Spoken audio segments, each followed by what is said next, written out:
Hey guys, it's Michael. It's been a little over a year since I made my first video about the Switch 2, and we finally have an announcement trailer from Nintendo. So I just wanted to take the time to make this video, go over what we actually know, what we're hoping for, games that might release on the console, and just basically everything that we can expect before we learn more in April. So let's jump right into it and see what has changed since that last video.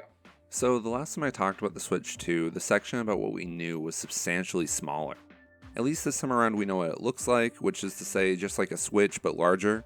It was even confirmed that it will be backwards compatible with most Switch games, which is great news for anyone that has amassed a large physical collection.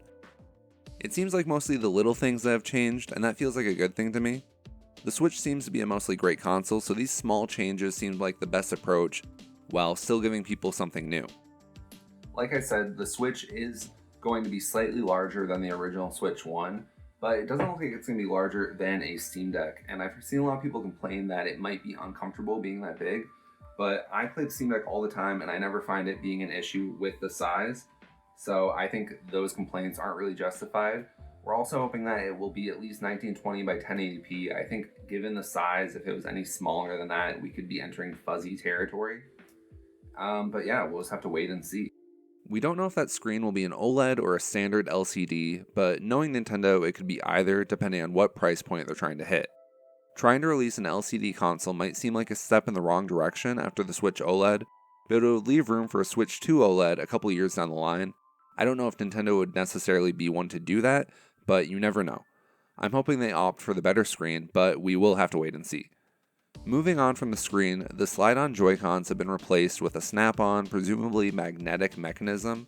There's also been a lot of buzz that this will be a fail point for Switch 2s given how many children treat their consoles. But honestly, I don't see this new attachment style being something Nintendo wouldn't have tested extensively through the years that they've been working on the console. Granted, I'm also not a child, so either way, I think I'll be fine as long as they fixed or at least improved stick drift in these new Joy-Cons. Beyond that, there seems to be a possible optical laser sensor on the Joy-Cons, similar to what you would see in a mouse. This has furthered the rumors that there might be some sort of mouse feature on the Switch 2, and with the animation that played during the announcement trailer, I can totally see this happening. However, how far that feature will go remains to be seen, if people are right about it to begin with.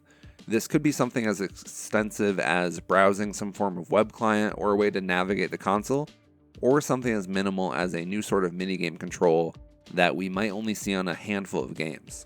At this point, I'd say it's not really worth speculating further than what Nintendo is willing to tell us without getting our hopes up. The Joy-Cons also seem to have a new button located under the home button on the right Joy-Con. It's unmarked and its purpose is unclear, but most people have started calling it the C button. As for what this new button does is anyone's guess.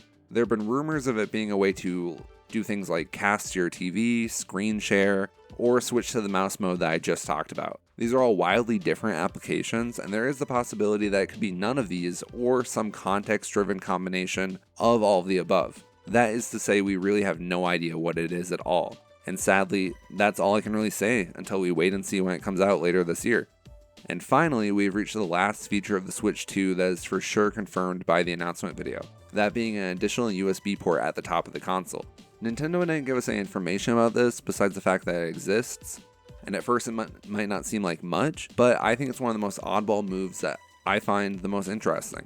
Some creators have suggested that this may be a way to plug your Switch 2 in while gaming in whatever sort of position you want above or below you that's more comfortable for you, and that very well might be the case, but this addition opens many doors for what the Switch 2 might be capable of.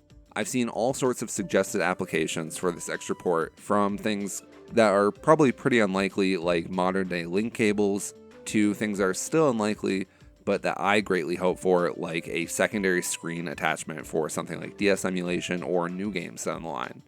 At the end of the day, this is another one of those things that we'll just have to wait and see because we have no more information on that. But either way, I'm sure the modding scene will eventually find some amazing uses for it once this handheld is out in the wild. Beyond what we talked about today, there are always rumors swirling about the Switch 2, and that probably won't stop until the console is at a retailer, for better or worse. I've gone over all the major ones as they pertain to what we can physically see in the trailer, but the biggest rumors left are how it will perform and how much it will cost. Luckily, the performance of the Switch 2 has been narrowed down by people who can deep dive into things like chipsets and patents and internals.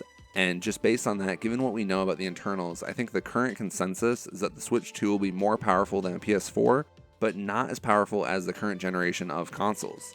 That might seem underpowered to some, and I could see why you might think that given the fact that handheld PCs like the Steam Deck I showed before or the MSI Claw have exploded in popularity since the release of the original Switch, but I'm not really worried about that at all. One thing I think people forget is that the original Switch was also fairly underpowered at the time, but it didn't end up really mattering all that much. Nintendo knows how to leverage their hardware to get the best performance possible, and at the end of the day, as long as they keep releasing games that people enjoy, I don't think this will be a problem for them. Plus, I think people forget how great PS4 games looked at the time, and even now. Running hardware like that in a handheld format is kind of amazing, and I think it'll be more than enough for anything Nintendo might release in the next few years on the console. Another thing we have to talk about is the price, which is a huge rumor for the Switch 2 right now. Not much to say on this, but I've seen speculation all over the place. Most reasonable estimates seem to put anywhere between $350 and $450, depending on how optimistic the source is.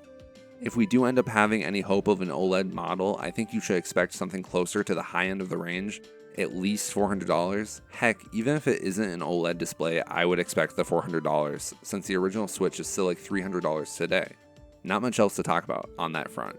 So that's all the important facts and speculation about the Switch 2 when it comes to the console. But what about the games? When it comes to games set to launch with the release of the console, the only thing we really know for sure is that there's going to be a new Mario Kart to go along with it, which is kind of par for the course with Nintendo. We didn't see a ton of footage, but what we do see is interesting and different from games in the past. The track is new, larger, and from the size of it, it looks like we might see 24-player races. The other big thing that's changed is the art style. For the better, in my opinion. It's very slight, but I do like the tweaks. The characters have a rounded, more cartoony appearance, if that makes sense. It's specifically noticeable with Donkey Kong. I'm sure more eagle-eyed fans have noticed other details I may have missed, but those were the biggest things that stuck out to me when it came to this new iteration of the racer, and that is also the only game we officially saw in this short teaser trailer. Everything moving forward is only speculation or not confirmed to be a launch title.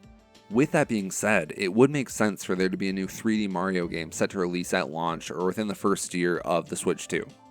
This would be right in line with Nintendo's release record when it comes to new consoles and make even more sense given the fact that Mario hasn't had a 3D mainline game in a while. Bowser's Fury, the add-on for Super Mario 3D World, came out in 2021, and anything wholly new and original, it's been 8 years when Mario Odyssey released. Given that fact, I would be shocked if they didn't have something ready by at least the holiday season of this year. What they'll have Mario do, I have no idea, but whatever they've been cooking up, I can guarantee I won't be the only person in line waiting for a copy. Beyond those two Mario releases, it really is loose ground from here when it comes to the games. There's Metroid Prime 4, which is expected to come out this year, but they have been radio silent since they announced it in 2017 and dropped a short trailer last year. I'll be hoping that they keep their word, and hopefully we'll hear more, but until then, we'll just have to keep waiting. I'm not a huge Metroid fan myself, so I have my fingers crossed for everyone that's been waiting for this game for a while. There's also the long-awaited Pokemon Legends Z through A, which is expected to release this year, so I would assume it would be coming to the Switch 2, as opposed to being a late cycle release for the Switch. I guess there's also the possibility that Nintendo may release it for the Switch and the Switch 2, like they did with Breath of the Wild for the Wii U and the Switch, but we'll have to wait and see. As far as I know, there isn't anything official to back up it only coming to the Switch 2, but I think it would make sense to drive early sales of the new console. Beyond that, I'm sure we'll see many more launch titles for the Switch 2, but it really is anyone's guess what those will be. Nintendo is keeping things very close to their chest when it comes to their games, and doing a slightly better job with keeping that a surprise at least. Whatever ends up releasing, at least they'll have a large library built in, based off the one they've built off the original Switch. So thanks for watching, guys. That's pretty much everything I wanted to cover with the Switch 2. There will always be more rumors, but hopefully the next time I actually do a video on the console, it will be a review or something else pertaining to it after it's released. If you liked this video, I'd really love to ask you guys to subscribe to the channel for more content like this, game reviews and video essays. Thank you so much for watching. Let me know what you're most excited for with the Switch 2, and I'll see you guys in the next video very soon.